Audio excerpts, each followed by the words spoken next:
মাছে ভাতে বাঙালি আমরা, মাছ ছাড়া তো চলেই না। তা আজকে দুই রকমের রান্না নিয়ে আসলাম। আসসালামু আলাইকুম ভাই বোনেরা, কেমন আছেন? আশা করি ভালো আছেন। আলহামদুলিল্লাহ আমিও ভালো আছি।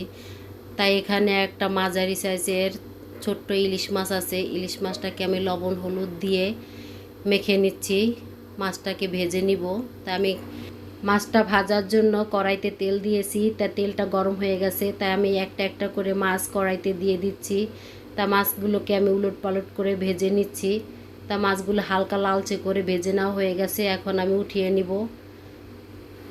মাছ ভাজা তেলেই আমি পেঁয়াজ কুচিটা দিয়ে ভেজে নিব। এই মুহূর্তে যারা আমার এই রান্নার ভিডিওটি দেখছেন, প্লিজ ভাই বোনেরা একটা লাইক দিয়ে দেখা শুরু করুন। আর আমার রেসিপিটি যদি ভালো লেগে থাকে তাহলে শেয়ার করে দিবেন, এটা আপনাদের কাছে আমার অনুরোধ। শরীরটা আমার অনেক খারাপ, কথা বলতে পারতেছি না, গলাটা বসে গেছে। কি করব বলেন ভাই বোনেরা, এই পথে যেহেতু নেমেছি আমার তো ভিডিওতে কথা বলতেই হবে। সেটা শরীর খারাপ থাকুক আর ভালো থাকুক, ভিউ হোক আর না হোক, নিয়মিতভাবে ছাড়তে হবে। তাই বাধ্য হয়ে কথা বলতে আসলাম। আর এমনিতে তো গলার ভয়েসটা অত ভালো না, আরও ঠান্ডা লেগে গলাটা আরও বসে গেছে। আমার ভিডিওতে কথা বলা যদি শুনতে খারাপ লাগে তাহলে ভাই বোনেরা ক্ষমার দৃষ্টিতে দেখবেন। তা কথা বলতে বলতে আমি মশলা দিয়ে মশলাটাকে ভালো করে কষিয়ে পটলটাকে দিয়ে দিয়েছি। পটলটা ভালো করে কষিয়ে এখন পানি দিয়ে দিলাম। তা পানি দিয়ে ঢেকে দিলাম। তা এখন আমি মাছটা দিয়ে দিব। তা মাছটা দিয়ে আমি চুলার আরেক সাইডে আমি তরকারিটা বসিয়ে দিব। আর এদিকে আমি মুরগির মাংস রান্না করব। তা মাংস রান্না করার জন্য এখানে দুটো আলু কেটে ভেজে নিব। তা এখানে হলুদ আর লবণ দিয়ে আমি তেলে ছেড়ে দিলাম। তা এখন আমি আলুটাকে লাল লাল করে ভেজে নিব। তা ভাজা হয়ে গেছে, এখন আমি উঠিয়ে নিচ্ছি।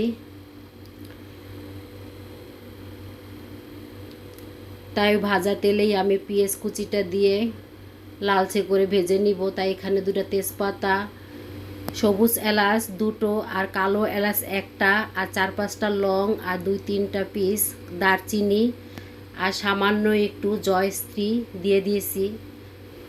মশলার সাথে পেঁয়াজটা আমি লালচে করেই ভেজে নিলাম। তাই এখানে আদা রসুন বাটা একসাথেই, তো এখানে আমি 2 টেবিল চামচ পরিমাণ দিয়ে দিব। তা এখন আমি লাল মরিচের গুঁড়ো দিয়ে দিলাম 1 চামচ, হলুদের গুঁড়ো, ধনিয়া জিরার গুঁড়ো, স্বাদ মতন লবণ আর কালো গোলমরিচের গুঁড়ো। এই সব উপকরণ দিয়ে আমি সামান্য একটু পানি দিয়ে ভেজে নিব। তা ভালো করে মশলাটা আমি কষিয়ে নিয়েছি, এখন তেল ছেড়ে গেছে। এখন আমি মাংসটাকে দিয়ে দিব। মুরগির মাংসটাকে ভালো করে মশলার সাথে কষিয়ে নিব। তাই এভাবে মুরগির মাংস রান্না করলে খেতে অনেক মজা লাগে। বিশেষ করে কালো গোলমরিচের গুঁড়োটা আর জয়স্ত্রী, এই 2টা জিনিস দিলে মুরগির মাংস আলাদা একটা ফ্লেভার আসে আর খেতেও অনেক ভালো লাগে। তা আমার মতন এভাবে কে কে রান্না করেন কমেন্ট করে বলবেন। তাই এখানে ভাজা আলুটা দিয়ে দিলাম। আলুটা দেওয়ার পরে মাংসর সাথে আলুটাকে 2-3 মিনিটের মতন ভালো করে কষিয়ে নিয়েছি। তা এখন আমি পরিমাণ মতন পানি দিয়ে ঢেকে দিব।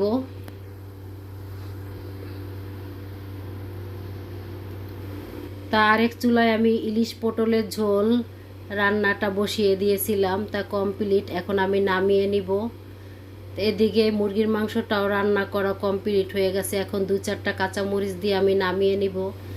আমার রান্নাগুলো যদি ভালো লেগে থাকে তাহলে আমার চ্যানেলটা সাবস্ক্রাইব করে আমার সাথে থাকবেন আর আমার জন্য বেশি বেশি দোয়া করবেন যাতে